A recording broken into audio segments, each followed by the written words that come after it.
Folks, today on the Stoney Ridge Farm Channel, we're going way over there and we got a big fun project to do. We got a tree down on the fence. We're gonna be trying out some new tools. Welcome to Tool Tuesday on the Stoney Ridge Farm. It's gonna be great. Woohoo! If you mess with my freedom, I'll tell you just what you can kiss. Are you kidding me? How you been doing? How you been doing? Oh, good buddy. You just want to be rubbed on? Goodness gracious. Guys, this is Buddy. Come here. Buddy has got some hip problems. Buddy's been with me here on the farm for, what, how many years? 9 years? Come here.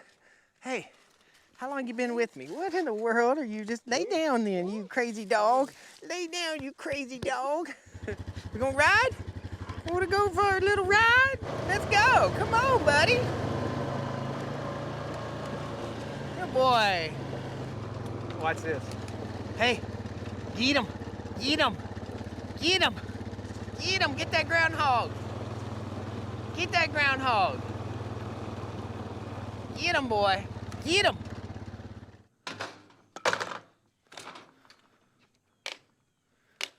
Those are called rhino grips. These things are awesome. Rhino grips. I'll post a link for you.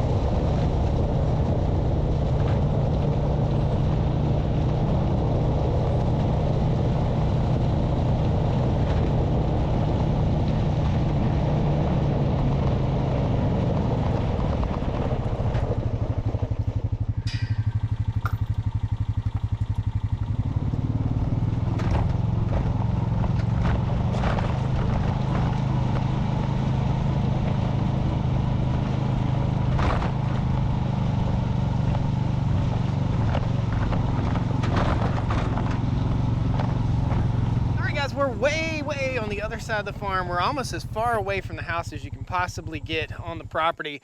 This is the bottom land, and the bottom land comes with some problems. The problem is this land stays fairly wet down here. We've got some undesirable grass, and we get undesirable flooding, and the trees down by the creek like to rot, and they like to fall down. I got a sycamore over here. Thank goodness it's leaning that way, but would probably take 4 people to reach around it. It's right over there. It's probably hollow. Most sycamore trees are hollow. This is a maple tree, and the reason I can tell it's a maple is by the shape of the leaves. Pretty cool, pretty interesting stuff. And this tree just about made its way right onto the fence. I can't get through here, and I have to mow this area, and this is broken off way up top right there. So here's what my plan is. I have not yet used this Echo gear, and I'm gonna show you guys how it all works. I have used the chainsaw. We'll show you all that here in a second. What we're gonna do is we're gonna cut it all up, and we're gonna pile it up with the grapple. This is what we're gonna be using. This is Peanut, the skid steer.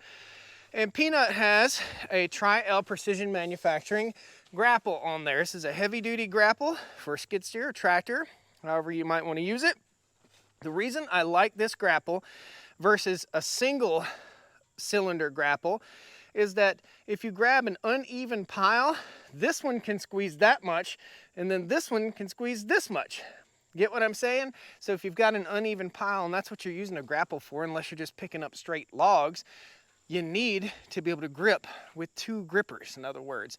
So what I'm gonna do here, this is the plan of attack, is I'm gonna take this and I'm gonna start lopping things off. I'll use the pole saw for most of it, and if there's something big I need to cut, we'll break out the chainsaw.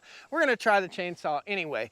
So let's talk about this Echo gear that we have right here, and we'll get it all assembled. This stuff is straight from Echo. This video is brought to you by Echo. However, the deal I have with any tool company is I'm gonna give you honest feedback. I'm not gonna blow smoke.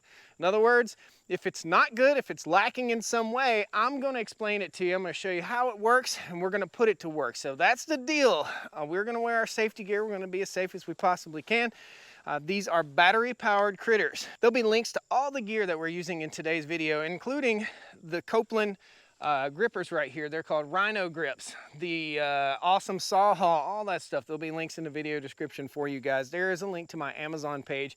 It's down there all the time. It's part of the way that I earn a living, so we can build this farm and bring you guys cool content and test stuff like this. Echo is not paying me, okay? So let's assemble this and show you how it all works. First things first, we use our safety gear on the farm. I don't play. I don't want to get knocked in the head. It's just me out here in the middle of nowhere, right? What if something happens? I've got my phone set to call 911 if I need to. Hopefully that never ever happens. So we do use our safety gear. This is a safety helmet with a face shield. We'll be using that. Your head is much, much softer than that, and much, much softer than that limb that's fallen down from that tree. We know we're cutting overhead today. Don't get on a ladder and cut overhead unless you just want to end up in the hospital. It's a great way to end up in the hospital. I've got a neighbor. I love the guy to death. I love him to death. Let me just say, I love him to death. Literally one of my very, very best friends on this planet. And he will lean a ladder up against a tree and try to cut limbs out of it. I'm like, dude, don't just call me and we'll figure out a way. We'll rent a man lift, whatever. Don't do that. Don't get on a ladder and cut this kind of stuff. These are the chaps. Chaps, are they overkill? I don't think so. Dad just ended up in the hospital and had, what, 15 stitches put in his knee? Whether he could have had a $40, $50 set of chaps, and that'd have saved him a $4,000 hospital bill. Seems smart to me. I don't want to bleed out here, do you? There's squirrels up in them trees there cutting. So, got my county line. Bar oil, you do need bar oil, even though this is all electric. This is the Echo pole saw. I'm gonna say that is a 12-incher, I do believe. Maybe a 10-incher. This is the Echo model DPPT 2600H. I don't know what that means, but I think it's a good machine. This is the Echo E-Force battery system, the 56-volt battery system. Very, very cool. We will not put the battery in until we get it fully assembled. That is your tank for your bar oil. We'll wait so we don't get all greasy, covered with nastiness. In order to adjust it, loosen these two. It comes with a scrunch chainsaw tool, and it also comes with a tool for assembly. And some assembly will be required for this. So let's open that up. This squeezes together. Most, we also have a telescoping boom pole that goes on this. This is the power head right here. Power head has a plus and a minus button. Pop this off. And we're just assembling everything. Slide this in position. Take the provided tool. All right, simple enough. Now we'll place the saw head on this end. And this is the telescoping pole. It just telescopes out like that. This screw needs to mount up with that hole right there. Okay, easy enough. Snug that fella down. Two more up here. 15 meters or 50 feet from any person's what it says right there, so don't drop trees on people. We'll go ahead and put some bar oil in here. All right, let's talk about electric power tools, electric chainsaws. Typically, any electric chainsaw like this, the bar oil container, just like in your regular chainsaw and your gas-powered chainsaw, the bar oil container is pretty much designed to run a full tank of bar oil with a full battery, okay? So if you run your battery out on your chainsaw, and we'll show you the chainsaw real quick. So battery indicator, slap full. If you run your battery out on your chainsaw, you run the risk of running low of bar oil, and this one's already been topped off all the way from last time I used it. If you put them up full, then you ain't got to worry about that. We'll slide the cover off of here, and let's check this critter out. So telescoping, this thing telescopes pretty far out. Wow, hold on. Oh, that is nice. That is really, really nice. That is 8 foot. I'm gonna say that's a 10-footer. I'll post the specs down there for you. We don't really need this thing to reach up this high. Let me loosen it back up and drop it down to normal people height. This makes for a great maintenance item. Look at that. That is really long. Would you look at that? Okay, let's pop the battery in. Pretty well balanced, feels well balanced. Battery pops in from the side right here. Cool. Power on, a little power button. It's heavy. The saw head is pretty heavy out there. So it's a variable speed. There's a plus and a minus button right here. As I squeeze the trigger, it's a very safe piece. You have to grab here. There's a little trigger down there and a trigger.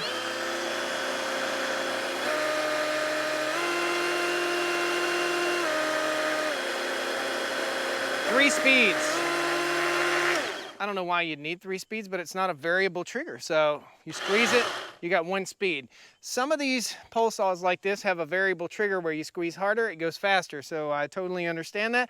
They want your hand to be fully engaged with this thing and not halfway engaged. So I like that. I like that idea. Let's go ahead and I'm gonna slip my chaps on and we're gonna start dropping some limbs out of this tree, see how it goes. The problem we run into in a lot of cases with electric equipment is if you buy junk, you get junk. In other words, if you buy poor quality electric equipment like this, like a cheap pole saw, you're gonna get poor performance out of a cheap pole saw. You just are. Bottom line is you won't be happy with it, you won't be satisfied with it. This is a lifetime purchase. These saws are lifetime purchases, in my humble opinion, especially for the average homeowner. This is most certainly a lifetime purchase. Do you need a pole saw in your life? Well, you could go rent one and spend a couple $100, or you could buy one and spend a few more and then let your buddy borrow it. Let your buddy rent it from you. Hey man, I'm trying to help pay for this thing. You know, $30. You can use it for the day. If you break it, you bought it, right? So we're gonna learn a little bit real quick. I'm gonna show you a little demo on how to cut limbs on this low limb right here. So when you've got a limb that is hanging down like this, if you cut from underneath, you're gonna pinch the saw blade, okay? So the idea is to cut slightly from underneath and then go right back behind it and cut off right back there. That really, really applies on this higher stuff, on this bigger stuff. So when you get a log like this, let's just say we will undercut right here, and then we'll go back behind the undercut and we'll cut there. We're gonna demo it right here just to show you. Cut halfway or 3/4 of the way through here and then cut up there, and the limb should just simply drop off. This one isn't really on the ground, so it's not really supporting a lot of weight. We do have to worry because up there is danger, baby. And we could use a chainsaw on this, but I think it's funner to play with the pole saw, all right? All right, no hearing protection needed, it's electric. Power on.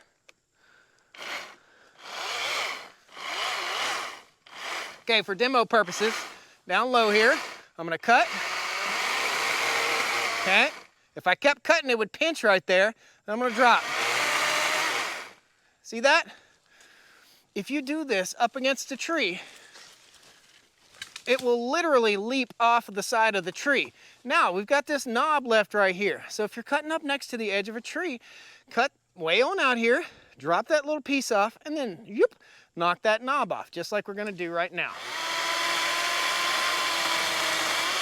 There we go. When you trim your trees back, we gotta trim in summer for pruning, in the winter for growth. If we're pruning our trees back like this right here, in the summertime, it's gonna cause that wound to grow over and no new growth typically. If it's in the wintertime, we're doing this in December, November, December, January, February, that is going to cause sprouts to come out. So think about that. Prune in winter for regrowth, prune in summer for actual pruning. Now we're not really pruning today, but that's your prune education. Let's try this puppy out. I'm gonna back the saw up a little bit and back the camera up. And we're just gonna start lopping this thing down and piling it up so we can grab the skid steer with that grapple and grapple everything up. Here goes.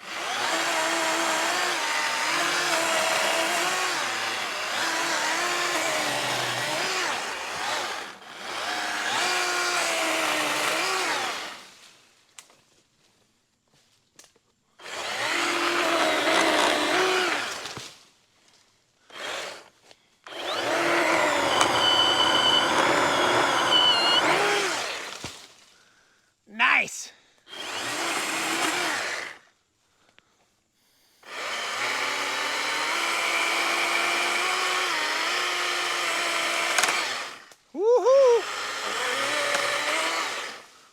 always have an escape route. Now we got to get way up high here. This is a pretty big one. Oh, nice smooth performance there. I like that. This is a pretty big limb.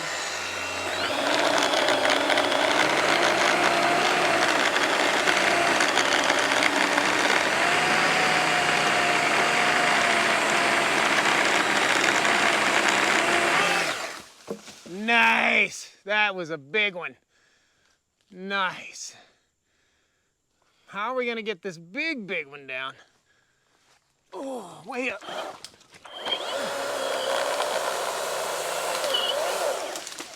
Man. Whew. Almost lost the camera on that one. That's a widowmaker. It's what we call a widowmaker. You see that thing hanging up in there? We need to start working it from the other side. Let's get her done.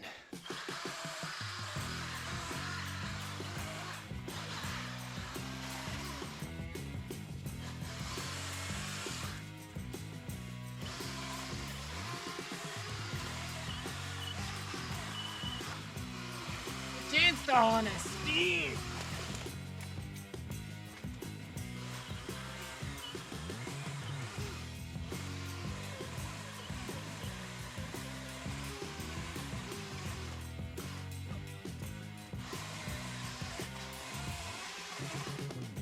This is a lot more tree than I really thought it was.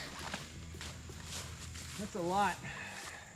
Time to extend and get the final big widowmaker out of there, and then push all this stuff back in the woods. Oh, all the way out. Hope it reaches.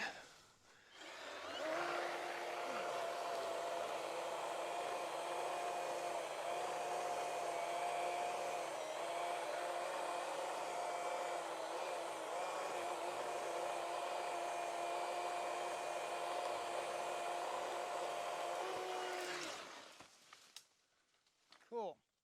I say we grab the skid steer and clean up just a little bit and see if we can get on working on that widowmaker. I feel like when I get over here with the grapple and I start pulling or pushing that direction, that widowmaker is going to drop out of there. That's what I feel like.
Oh, Daddy made a boo-boo. Daddy needs to be better at safety. Must have been in a hurry. Did you guys see that?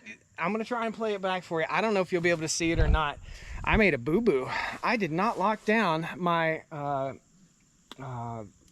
quick attach appropriately, and we nearly lost the grapple. But the trio grapple performed awesome. Did that take 3 minutes or what? That was in real time. That wasn't sped up.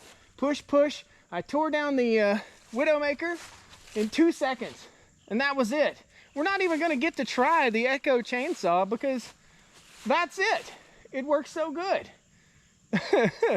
Well, folks, now you know what the Echo pole saw will do. Again, very, very cool little unit. Very interesting. Again, I think that's 10 feet. I did not bring a measuring tape with me, but I do believe that that's a 10-foot extension. Again, I'll post all the specs. Some of the cool features that I noticed here, there's a hook right here for pulling limbs down. So if you catch one, you catch a hanger, quote unquote, a hanger, then that right there is the ticket. We barely went through any bar oil. Everything looks great right here. Not a scratch on it. Battery wise, let's see how the battery held up. Stowability in your garage or shop, we just shrink it back down, find a way, just hang it on the wall or hang it in your landscape trailer if you're a pro landscaper. How much battery did we use? We had it on full speed, max speed, and we started out, by the way, that battery is very secure in there. Max speed the whole time, still full battery, totally full battery. You could probably run this thing for 3 hours or so, I'd say, intermittently, going down the edges of pastures and fields like this, or working in somebody's backyard, so you never really have to worry. Buy a few batteries, keep them on your truck, keep them in your shop, keep them charged up, and you're good to go. I give it a plus, an A+. Echo pole saw. We've got numerous other pole saws on the farm. Folks, tell me what you think, leave me a comment, and this video is brought to you in part by your own ideas. You asked me if I could demo an Echo pole saw. I called Echo and we got it for you. Hope you liked the video, hope you liked the review. I think it's great. There's nothing I can complain about. It is a little bit heavy, but there is a harness that comes with it, like a shoulder strap that you can put on there to reduce that weight. I'm a pretty big guy, I had no trouble lifting it up. I would say, even the smallest person wouldn't have very much trouble. It's very, very light. I like that. Cool. Again, give me some ideas. Anything you guys want to see, post it down there in the comments and we'll do our best to get to it. Thank you so much for joining me here on the beautiful Stoney Ridge Farm. We're on a 150-acre first-generation farm project. And look at that. Would you look at that? That took 18 minutes total. That's awesome. See you guys next time on the Stoney Ridge. Woo! I love it. I want some more of it. That's all. It's bad. It's bad to the bone. I want to back up to four-wheeler. Everybody's backing up four-wheeler. All right, sit. Sit. Why did the cowboy want a corgi? Because he wanted a long little doggy. That's right. You like dad jokes, buddy? Get the possum. Get that possum. My rubber shoes are squeaking. I don't want to bleed out here, do you? There's squirrels up in them trees they are cutting. Up gripping my belly. Oh. It never turns on so good without the battery in it. No hearing protection needed, it's electric. It's electric. Boogie woogie cut me. Now I gotta drive this all the way back, and then I gotta walk way back over here to the other side of the farm and get everything else. Oh, the woes of being a YouTube farmer. See y'all. Woo!